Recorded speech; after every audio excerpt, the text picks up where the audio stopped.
'దృశ్యం' సినిమా లాంటి ఒక సస్పెన్స్ థ్రిల్లర్‌ని మించిపోయిన ఒక హత్యా ఉదంతము జామ్‌నగర్‌లో బయటపడింది. సో, ఈ రోజుల్లో మనం చూస్తూ ఉన్నాము. భార్యలు భర్తల్ని ఎంత దారుణంగా హత్యలు చేసి వాళ్ళని మరలా ప్యాకింగ్ గూడా చేస్తూ ఉన్నారు. మనం ఏదైనా ఒక ఫుడ్ ప్యాకింగ్ ఎట్లా చేస్తామో ఐటెమ్‌ని తయారు చేసేసి, దాన్ని ఎలా నీట్‌గా ప్యాక్ చేసి, ఆ వేడి గాని, ఆ తాజాదనం గాని పోకుండా ఎట్లా చేస్తామో, ఈ రకంగా మనుషుల శవాల్ని రకరకాలుగా ప్యాకింగ్ చేస్తూ ఉన్నారు. చంపేసేసి. సో, ఇదంతా గూడా ఎక్కడా గూడా ఈ మధ్య కాలంలో భర్తలు భార్యల్ని ఇలా జేశారు అనే దానికంటే భర్తలతో కాంపిటేటివ్‌గాను అంటే మగవారితో కాంపిటేటివ్‌గాను మీకన్నా మేము ముందున్నాము, ముందు గాదు ఇంకా ముందున్నాము అని అనిపించుకోవడంలో వీళ్ళు చాలా నంబర్ వన్‌గా బిహేవ్ చేస్తూ ఉన్నారు లేడీస్. అంటే ఇటువంటివి చేస్తున్న వారి గురించి మాత్రమే ఇది. మళ్ళా లేడీస్ అంటే ఎవరో ఏదో చేస్తే మమ్మల్ని అంటారంటే ప్రపంచంలోనమ్మా 100% 70% మంది మహిళలు చేస్తున్న ఈ దారుణాలు రోజు చెప్పడానికి భయం వేసేస్తోంది. ఒక మహిళగా ఎందుకు పుట్టాంరా బాబు అని భయంగా ఉంటుంది. ఒక్కొక్కసారి అనిపించేది. అబ్బాయిగా పుట్టుంటే బావుండేది. చక్కగాను హ్యాండ్సమ్‌గా జాబ్ చేసుకుంటూ, బైక్ చక్కగా డ్రైవ్ చేస్తూ, ఫ్యామిలీని మెయింటైన్ చేస్తూ, అసలదొక డైనమిక్ అన్నట్టు అనిపించేది. ఒక డైనమిక్ జెండర్ లాగా మెయిల్ అనంగానే ఒక ఫ్యామిలీకి బ్యాక్ బోన్, ఒక సపోర్టు. ఆ మెయిల్ ఆ పెద్ద కుటుంబ పెద్ద అంటేనే ఒక మెయిల్ పర్సన్‌గా మనం మాట్లాడుకునేవాళ్ళం. పాత తరం నుంచి గూడా అంతే తరతరాలు 7 తరాలు చూడాలన్నప్పుడు గూడా ఆ 7 తరాల వంశంలోనే తాతలు, తాత ముత్తాతలు అంటారు గానీ, అమ్మమ్మలు, నానమ్మలు, ముత్తాతలు అని ఇట్లా ఎవరు మాట్లాడం. సో, మెయిల్‌కి మనం గూడా అంత గౌరవిస్తాం. స్త్రీని ఎంత పూజించాలి, గౌరవించాలి అని అంటామో, ఒక మెయిల్‌ని కూడా అంతే సరిసమానంగా మనం రెస్పెక్ట్ చేస్తూ ఉంటాం. బట్ అటువంటి ఒక జనరేషన్‌ని గుర్తు చేసేలాగా ఉండాల్సిన ఒక భర్తని గాని, ఒక మెయిల్ పర్సన్‌ని ఎంత దారుణంగా, ఎంత కిరాతకంగా చంపేస్తూ ఉన్నారనంటే, నిజంగానే ఒక మగాడిగా పుడితే బావున్ను అని సరదాగా అనిపించడానికి గూడా భయమేస్తుంది. హమ్మయ్య! మగాడిగా పుట్టలేదురా బాబు! నిజంగానే ఏ జన్మలోనో పుణ్యం చేసుకున్నాం. అమ్మాయిగా పుట్టడమే బెటరు. మగాడిగా పుట్టుంటే ఇప్పుడు ఏ భార్య చేతిలోనో ఈ పాటికి నా పని అయిపోయి ఉండేది అని. అంతే కాదు అసలు ఈరోజు ఆఫీసుల్లో గూడా పిల్లలు ఎప్పుడు నీ పెళ్ళని అంటే చాలు, "అమ్మ పెళ్ళెందుకు మేడం వద్దసలు" దండం పెట్టేస్తున్నారు.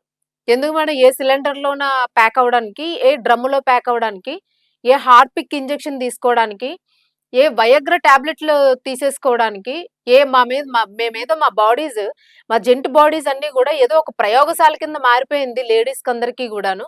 మా మీద రిసర్చ్‌లు చేస్తూ ఉన్నారు. అంటే ఎన్ని రకాలుగా ఇన్నోవేటివ్‌గా మర్డర్స్ చేయాలో, ఒక శాస్త్రవేత్తల్ని మించిపోయి కిల్లింగ్ సైంటిస్ట్‌లాగా తయారయ్యారు వీళ్ళందరూ గూడాను. సో, అంటే ఒక సైంటిస్ట్ అనే పేరుని నేను వాడానని తప్పుగా తీసుకోవద్దు.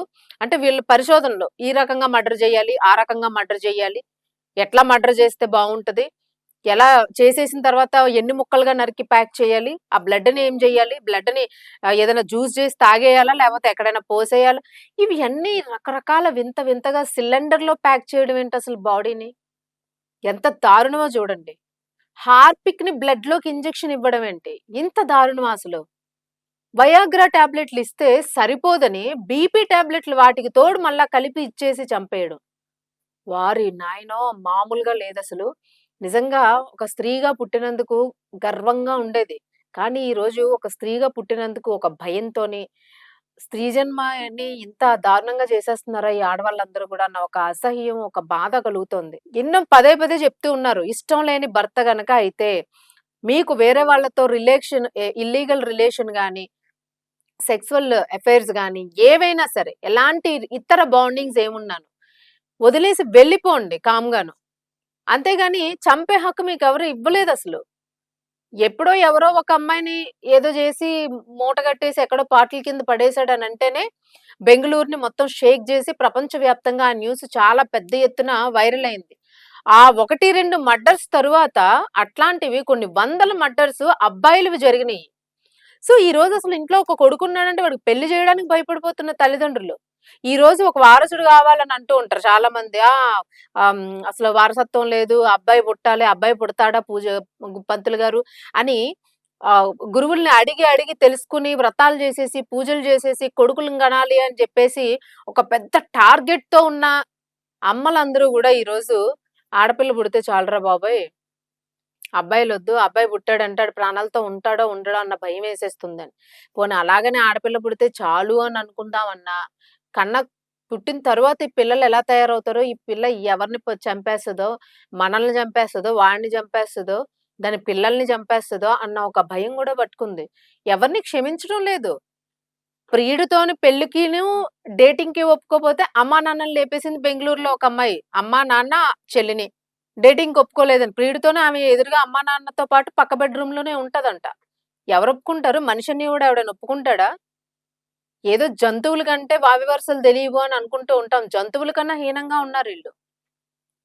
ఆ రకంగా చంపేసింది ఒక అమ్మాయి. తల్లిదండ్రులను లేపేసింది. సో, అది గూడా ఆ ఎపిసోడ్ గూడా అయిపోతూ ఉన్నాయి. అన్నదమ్ములు అడ్డమొస్తే అన్నదమ్ముల్ని లేపేస్తూ ఉన్నారు. కేవలం ఇవన్నీ ఒక ప్రియుడు అనే ఒక మోజు. ఓన్లీ ప్రియుడు అనే ఈ కలియుగంలోన ఒక ప్రియుడు అనే ఒక పాయింట్ మీద అసలు మొత్తం స్త్రీలు మొత్తం గూడా నడుస్తూ ఉన్నారు. Almost 70% peoples.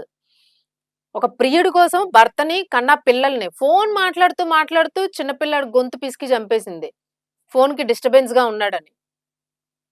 ప్రియుడితోని బెడ్‌రూమ్‌లో అడ్డంగా వస్తున్నాడని కన్న కొడుకుని నేలకేసి కొట్టేసింది ఒక తల్లి. అది కొట్టడమే గాకుండా వాడు గూడా నేలకేసి కొట్టాడు. సో, ఎలా తీసుకోవాలసలు? దీని మీద ఖచ్చితంగా గవర్నమెంటు చాలా కఠినమైన చర్యలు తీసుకోవాలి.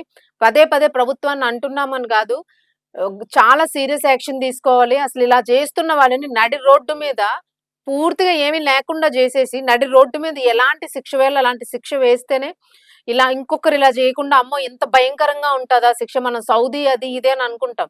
అందుకే అక్కడ కన్నా ఇక్కడ మన దేశంలోని మానవత్వము ఒక చెంప చూపిస్తే ఇంకో చెంప చూపించడం, ఈ విధానం అమలు అవ్వడం వల్లనే ఇంత దారుణమైన ఘటనలు జరుగుతున్నాయి. సో, దీని మీద తప్పకుండా యాక్షన్ తీసుకోవాలని సోషల్ మీడియాలో పదే పదే పదే అసలు గొంతెత్తి అరుచుకుంటూ, గింజుకుంటూ ఉన్నారు అందరూ గూడాను. భయమేస్తుంది. మా పిల్లల గురించి మాకు భయమేస్తుంది. మాకు రక్షణ కల్పించండి మా పిల్లలకి. వాళ్ళ భార్య నుంచి అని. ఇంకేం జెప్తాం జెప్పండి. అసలు మనం ఎటు బోతున్నాము? సొసైటీలో మంచి, చెడు పక్కన బెట్టేస్తే, స్త్రీలో ఇంత దారుణమైన, ఇంత అకృత్యమైన రాక్షసత్వం ఎలా ఒస్తుంది? ఒక బాడీని అసలు ఆహ్, ఒక కోడిని చంపాలంటే నాన్ వెజ్ తినడం మానేసిన వాళ్ళున్నారు.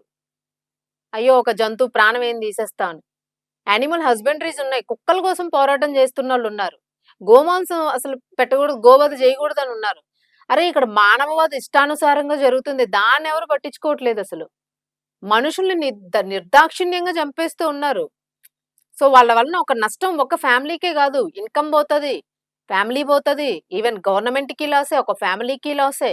సో, దీని మీద ప్రభుత్వం ఏ రకమైన దృష్టి పెడతది? ఎలాంటి సెక్షన్ తీసుకొస్తది? తప్పకుండా దీని గురించయితే ఒక ప్రక్షాళన జరగాల్సిందే.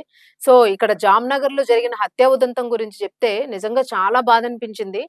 సో, ఈ అమ్మాయి ఏంటంటే భర్త ఆస్ట్రేలియాకి వెళ్ళాడు అని జెప్పేసి నమ్మించి 2.5 ఏళ్ళు ఇంచుమించుగాను వాళ్ళ తల్లిదండ్రులని గూడా మభ్యపెట్టగలిగిందంటే ఓవరాల్ ఫ్యామిలీని, ఫ్రెండ్స్‌ని అందరిని గూడా ఆస్ట్రేలియాలో సెటిల్ అయ్యాడు. నేను గూడా ఎళ్ళిపోతాను. ఆస్ట్రేలియాలో ఉండి సంపాదిస్తూ ఉన్నాడు అని జెప్పేసి అందరిని నమ్మబలికింది. ప్రియుడి కోసము భర్తని చంపేసి ఒక ఫ్యాక్టరీలోని, ఒక నిర్మానుష్య ప్రదేశంలో ఉన్న ఒక ఫ్యాక్టరీలో దాదాపు ఆహ్, 12 అడుగుల లోతు లోపల గొయ్యని తీసి 12 అడుగుల లోతులో అతన్ని పూడ్చేసి ప్రియుడు, ఆమె కలిసి చక్కగా వీళ్ళు హ్యాపీగా లైఫ్‌ని ఎంజాయ్ చేస్తూ ఉన్నారు. సో, ఈ అబ్బాయి పేరు పోలీసులు తెలిపిన వివరాల ప్రకారం జిగ్నేష్ మావడియా.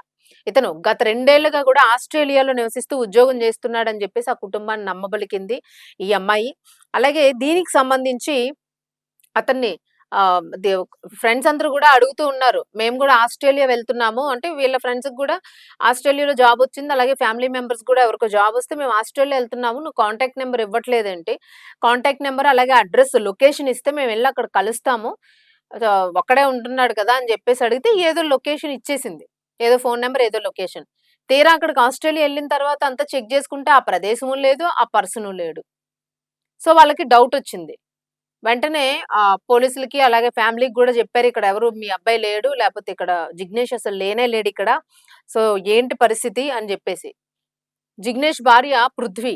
ఈ పృథ్వీ అనే అమ్మాయి, ఆమె ప్రియుడు నీలేష్. వీళ్ళిద్దరిని గూడా ఇప్పుడు పోలీసులైతే ముందు పృథ్వీని విచారించారు. విచారించిన తర్వాత నీలేష్ విషయం బట్టబయలైంది. ప్రియుడు. వీళ్ళిద్దరూ కలిసి భర్తను చంపేసేసి ఒక ఫ్యాక్టరీలోన 2.5 ఏళ్లు పాతిపెట్టి మేనేజ్ చేయగలిగారంటే, ఆ మనిషికి, ఆ లేడీకి ఎంత పవరుందో జూడండి. ఏం పవరు? అంత నెగెటివ్ పవరు. పవరంటే ఏదో శక్తి, గిక్తి అని పొగడ్డం గాదు. ఎంత నెగెటివ్ పవర్ ఉందో చూడండి అమ్మాయికి. సో, ఎంతమంది ఆడవాళ్ళున్నారు. ఇప్పుడు మనకున్న కోట్లాది మంది జనాభాలోని కొన్ని లక్షలాది మంది ఇలాంటి స్త్రీలే ఉంటే, నెక్స్ట్ జనరేషన్‌కి ఎలాంటి భరోసా ఇవ్వాలసలు? మీరు గానియండి, నేను గానియండి, మేము గానియండి, ఎవరైనా గూడాను. అసలు భరోసా ఏమిస్తాం మనం అసలు తర్వాత జనరేషన్‌కి? ఒకటే ఒకటి పదే, పదే, పదే చెప్తున్నదొకటే. మీకు ఇష్టం లేకపోతే, మీకు ఆ భర్తతో సంసారం ఇష్టం లేదు, లేదా లైఫ్ బోర్ కొట్టేసింది, నాకు కొత్తది గావాలి, నాకు రోజు కొత్తది గావాలి అని అనుకునే వాళ్ళు చక్కగా ఏ ప్రాస్టిట్యూషన్ దానికో లేపోతే డైరెక్ట్‌గా, ఎందుకంటే ఇప్పుడు ప్రాస్టిట్యూషన్ కూడా అడ్డం గాదని కోర్టులు చెప్పేసినాయి. ఆ ఫ్యామిలీని దయచేసి ప్రాణాలతో వదిలేసి మీరు వెళ్ళిపోండి. తర్వాత వాడు జూస్తాడా, వాడే మిమ్మల్ని వేసేస్తాడా, ఇవన్నీ తర్వాత విషయాలు. కానీ దయచేసి మిమ్మల్ని కట్టుకున్న భర్తను గాని, కన్న తల్లిదండ్రులను గాని, కన్న పిల్లల్ని గాని, తోడబుట్టిన వాళ్ళ ప్రాణాలు గాని, ఇంత దారుణంగా ఒక కిల్లింగ్ వెపన్స్ లాగా మీరు మారకండి దయచేసి. దీని మీద పోలీసులు ఇన్వెస్టిగేట్ జేసి ఇప్పుడు ఇద్దరిని గూడా జైలుకి పంపించారు. సో, ఇప్పుడు ఆ బాడీని తీసి ఫోరెన్సిక్‌కి తరలించి దాని మీద మొత్తం రీసెర్చ్ జేస్తూ ఉన్నారు. అసల బాడీ తందేనా లేకపోతే ఏంటి అనేది. మొత్తానికైతే వాళ్ళైతే నిజం ఒప్పుకోవడం జరిగింది. బట్ లీగల్‌గా జరగాల్సిన అంశాలు జరగాలి గాబట్టి ఈ కేసులో ఇన్వెస్టిగేషన్ మొదలుపెట్టారు.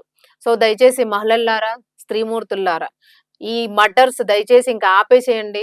ఇంకింతకన్నా ఏం చెప్పలేకపోతూ ఉన్నాము. ఈవెన్ భయమేస్తుంది రోజు రోజు న్యూసులు చదివి చదివి. అప్రమత్తంగా ఉండాల్సిన పరిస్థితి. ఇప్పుడు పురుషుల్ని పాపం హెచ్చరించాల్సిన పరిస్థితులయిపోయినాయి. ఓ పక్క జెంట్స్ ఏదో మత్తు పదార్థాలకు బానిసలై చిన్న పిల్లల్ని అబ్యూజులు చేస్తున్నారు అది ఇది అని అనుకుంటే, అబ్యూజ్ కన్నా దారుణమైన విషయం మనిషిని ముక్కలు ముక్కలుగా టుక్కడా టుక్కడా చేసేసేసి, మిక్సీల్లో చేసేసి, ముక్కలు ఎండబెట్టి పౌడర్‌లు చేసేసి, పాపడ్లు చేస్తున్న లేడీస్ ఉన్నారంటే ఇంకేం చెప్తాం? దీని గురించి మీ అభిప్రాయాన్ని తెలియజేయండి. అలాగే మీ అభిప్రాయం అంటే ఏదో తిట్టమనో అట్లా గాదు. దీని గురించి గవర్నమెంట్ ఏమైనా చేయగలుగుతదా? ఏదైనా ఇప్పుడు షీ టీమ్స్ అవి ఎట్లా పెట్టినాయో, ఈ మర్డర్స్ లేడీస్‌లో ఉన్న వికృత చర్యలు గాని, లేదా జెంట్స్‌లో ఉన్న వికృత చర్యలు గాని, ఒక క్రిమినల్ యాక్టివిటీస్‌కి సంబంధించి ఏదైనా కౌన్సెలింగ్స్ గాని, ఇలాంటివి రెగ్యులర్‌గాను ర్యాపిడ్‌గా చేసేవి ఏమైనా ఉంటాయా? సో, దీనికేమైనా చట్టాలు కఠినంగా తీసుకొస్తే, ఒక నలుగురైదుగురికి సరిగ్గా శిక్ష పెడితే, ఎలాంటి శిక్ష వేయాలో మన బ్రెయిన్‌లో ఉంది. ఏం చేస్తే బావుంటదని. కానీ ఇది మీడియా ముఖంగా గాని, చట్టపరంగా గాని కొన్ని మాట్లాడకూడదు గాబట్టి, మాట్లాడడం లేదు. సో, అలాంటివేమైనాను దయచేసి అధికారులకి బ్రెయిన్‌లోకొస్తే వాళ్ళ బుద్ధి పనిచేసి చక్కగాను మంచి చట్టాలు తీసుకురావాలని అందరూ కోరుకుంటూ ఉన్నారు. మనం గూడా కోరుకుంటూ ఉన్నాము.